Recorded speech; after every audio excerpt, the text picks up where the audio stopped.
The guy in the pink shirt sounds like Ryan Reynolds. One of the commenters said, hey, what's with discount Ryan Reynolds? I love that.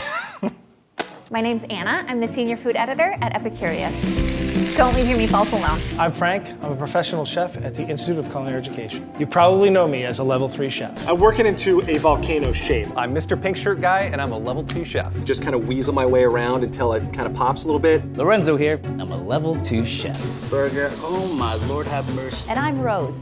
I'm a food scientist. And here are all the answers to All of your questions. Let's talk about Burgers. Let's do it. Let's dive right in. How do I identify quality beef at my local grocery stores? If you're buying the bargain basement ground beef, chances are it's not quality beef. What you want to look for is beef that's ground from whole muscles rather than whatever kind of is left over at the end of production for the day. I also like to look at the packaging. So if it's packaged like this, that means that it is not as freshly ground. If you can get it from the butcher counter where it's freshly ground, the fresher the ground, the better. When I walk into the grocery store, I tend to look for color of the beef. It's nice and bright red. It shouldn't be brown. If it's brown at all, that means that it's been oxidized a little too much, and it's an indication that the meat might be a little bit old. This is a darker color because it's packaged with modified atmospheric packaging. So what they do is they take oxygen out and insert other types of gases, sometimes carbon dioxide, sometimes nitrogen. So if I were to open this up, it would turn red over time, but that's why this one looks a little bit different than, say, this one. This is clearly from the butcher. You can eyeball that. It has to be very pink. It has to be marbleized with fat. I looked at there's a fair amount of fat in my burger meat. Again, 80-20 tends to be the standard ratio. I like to go a little higher on that ratio. I also look at the date and the price. Those factors will tell me whether or not I'm gonna get a good burger. You also might want to look at organic meat or fresh ground meat. So organic meat means that it doesn't have any additional things added to it. The animal hasn't taken any additional medications, or it's free of pesticides and things like that. But I also need to know that it is grass-fed beef that is humanely raised. So I'm gonna look for those labels when I'm shopping, but that's my personal preference. In terms of organic versus non-organic, pick whatever one you want. Honestly, I've had organic stuff that tastes janky. I've had non-organic stuff that tastes great. I don't eat all organic, just for the record.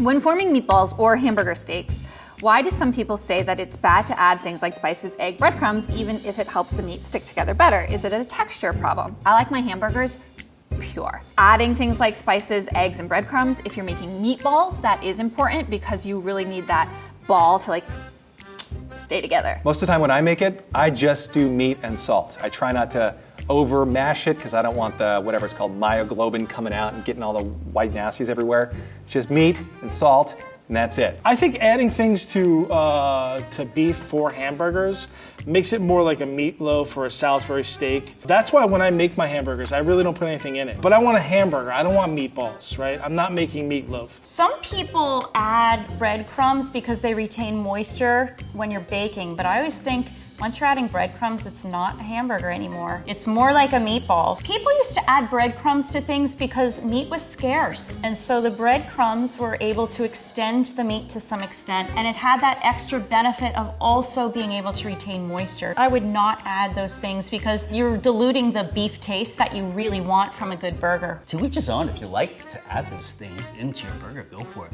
But enjoy the burger. Sometimes salt and pepper is all you need, folks. Well, that was just a gentle one. I like that one. Okay.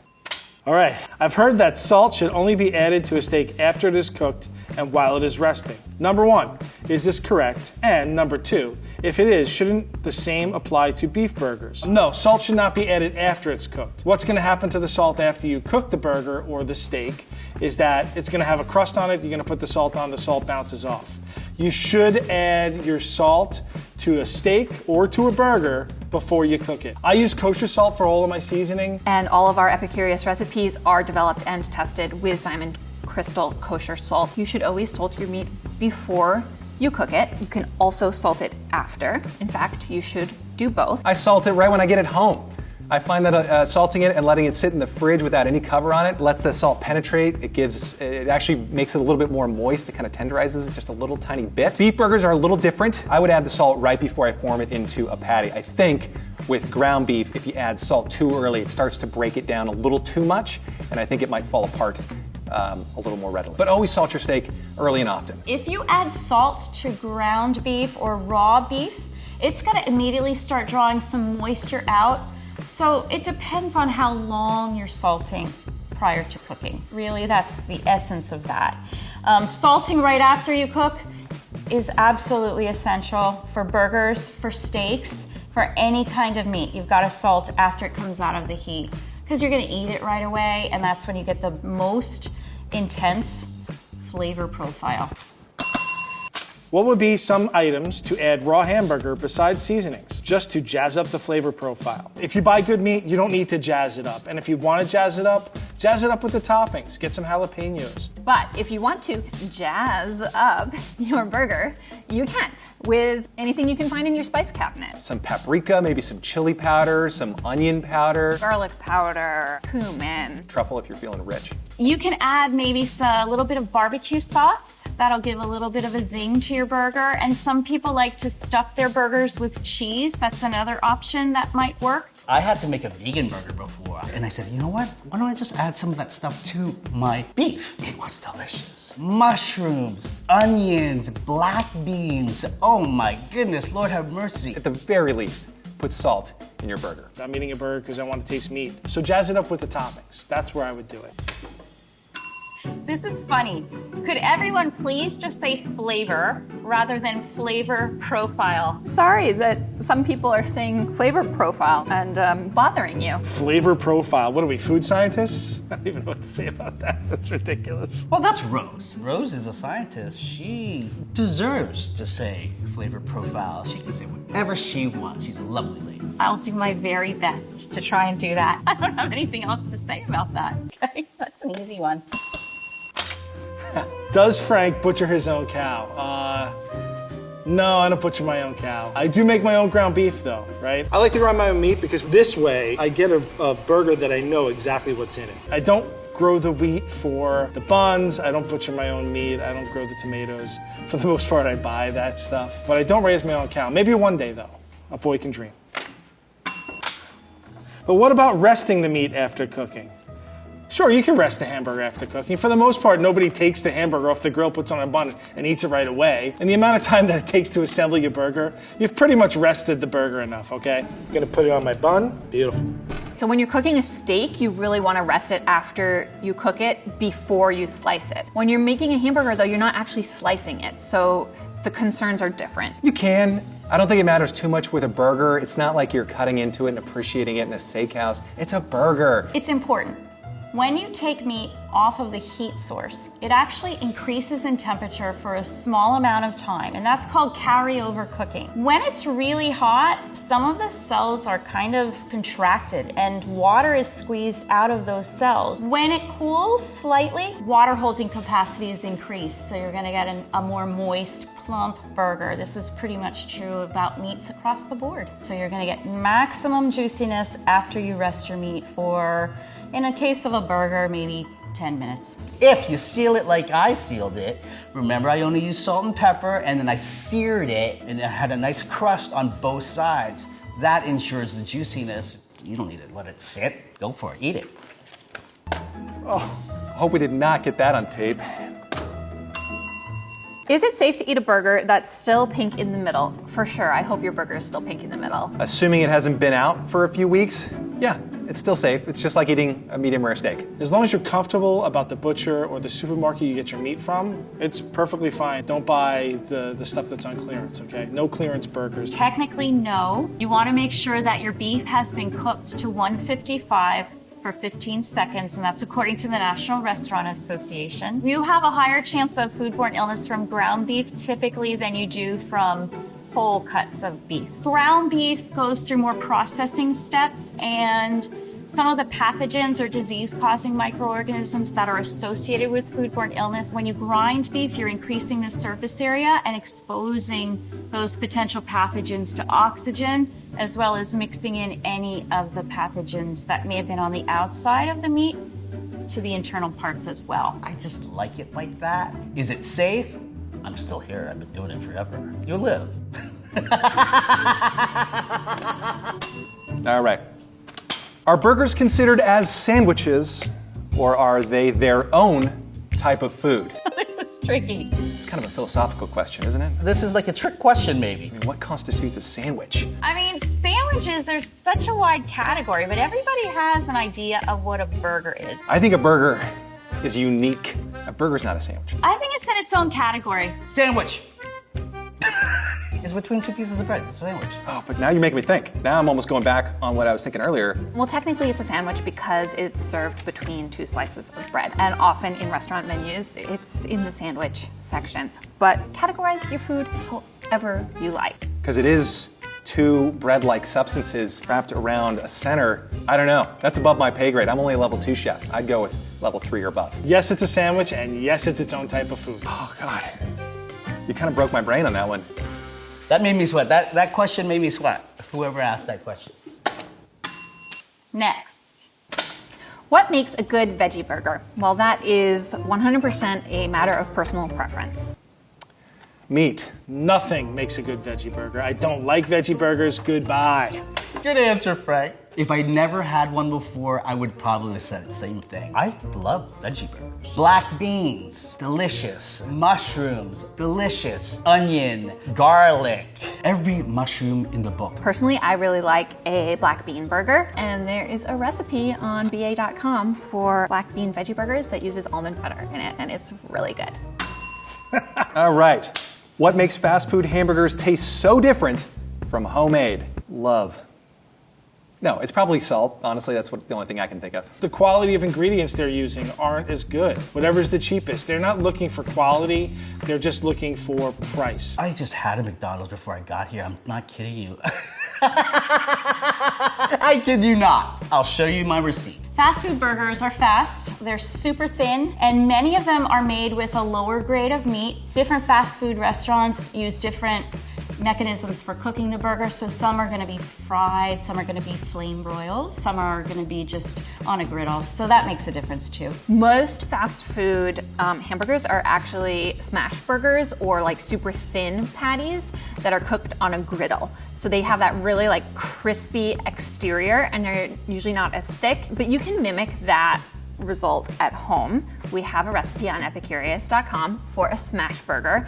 It's excellent. You just need to get a big spatula like the cooks in a diner use, and you just like smash that patty down against your skillet and hold it there for a bit. And they also go through a process called needling, where they take kind of an apparatus that has a lot of needles in it and they press the patties, and that disrupts some of the connective tissue in the lower quality, tougher cuts of beef that they use. They're usually served with some sort of like special sauce. Again, you can make that at home too. It's usually a mixture of all the condiments. Last time I had a fast food burger, I tasted the bun and the pickles more than I actually tasted the meat. So they taste different, and I don't think they taste different in a good way. Cook your own burgers. Five Guys, love it. A little too much. I got a double cheeseburger and a small fry and a small Coke because I ate earlier. And those extra fries they give you in the bag, that's what hospitality is all about. And it's cheap because it's on the $3 bill. You guys like them? I love Five Guys. Oh, Lord help us. What are toppings you think are great on a hamburger but you do not see used very often? Every single topping in the universe has been put on a hamburger before, and some of them are not good ideas. I do like eggs, fried egg on my hamburger. A fried egg? Oh, yes. That becomes more and more popular. I think some toppings are a little overused. Arugula and a little bit of mayo. That's my favorite. Keep it simple. I don't like ketchup. People go crazy. It's like the triple, double, quadruple bacon burger. I have those over-the-top burgers that are this big, and I'm just like, how do you even fit that in your mouth? We do have this really cool pepper jelly that we use at home. That might be good. I'd also say avocado is a really nice substitute for something like mayonnaise, and it gives a creamy quality. When you're building a burger, you've got to consider all the different textures. Pickles are absolutely essential for a good burger, and then I would say pickled onions can be good too. So they're still crunchy, but they have a nice vinegary bite with them. Pickled onions. I really like pickled onions on a hamburger. Again, if you're using good meat, you don't need a ton of stuff on there. A nice sharp cheese or a nice creamy cheese, that's all you really need. People always put their sauces on the bun. I don't. I put it on the burger because I just think it tastes better there, and it doesn't make the bun soggy that way. I absolutely love fries in my burgers. Oh, good question. Isn't aioli just fancy mayo? Yeah. Yes, aioli just has some extra flavorings in it, but I would say it's just fancy mayo. To me, the beauty of mayo is that it's just delicious creaminess, and it's not super eggy. And when you start adding things like garlic or lemon or chives or things like this, I don't know, it just takes it, it's just not mayo anymore, it's just fancy mayo, and who needs that? Not an aioli fan. That's all it is fancy mayo. I mean, in the larger term of it, aioli is a very specific sauce made in Spain with a mortar and pestle, garlic, and olive oil. But the term is basically used for a very fancy mayo that has flavorings in it. I was wrong. There's garlic in there. Forgot. So no, it's not just fancy mayo. It's mayo with garlic. You are absolutely correct. A fancy way to say mayo.